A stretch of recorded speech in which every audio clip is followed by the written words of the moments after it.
Hello guys, may kakaiba akong naaamoy. Parang masarap. Naaamoy ko. Hala, samahan niyo ako. Oh, eto pala. Nagluluto ng biko. Wow, ang lagay ng malaki. Guys, kung anong kanyang niluluto. Ah, wow! Ang sarap.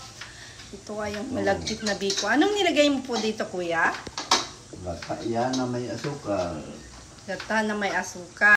Tapos, ano pa po ang mga ingredients niyan para mabuo ang biko? Yan, ay nilagyan ng matamis na. Ay, nasa na in-interview natin? Ayun na, ayun na. Okay. Matamis na asukal na pula at gata. Yung gata niya ay natural na gata na galing pa sa puno ng niyog. Mamaya papakita ko sa inyo guys yung puno ng niyog. At andito rin, magaling din niya magluto ang kanyang misis na si Madam Alice. At tingnan nyo guys, may tutong pa, masarap yan. Sa ibabaw ilalagay ba yan, kuya? Ilalagay yung ano, Ilalagay yan sa ibabaw? yung santan yan, yung Lagyan lang yan sa... Yung tawag mamuk. Mamuk daw ang tawag. Ito ang kanyang niluluto. Ito na. Wow! Kinamisan na Ang tutong. sarap nito. ito, nilagyan na ng matamis. Ano na Ito ay kinamisan na tutong. Wow! May nilalagay siya. Yung tutong guys na na natira doon sa niluto niyang malagkit ay nilagyan niya ng minatamis na ano yan, kuya?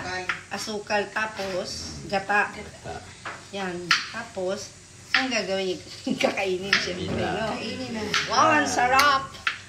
Mamaya, titirahin natin yan, kainin. Okay.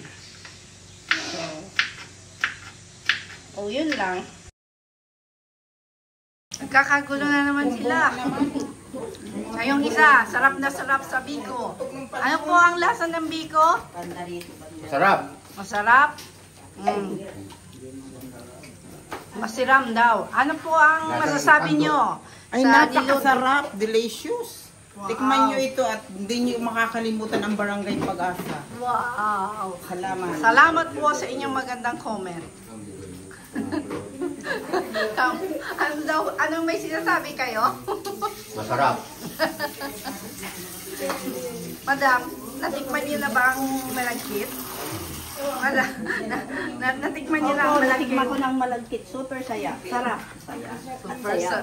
Okay.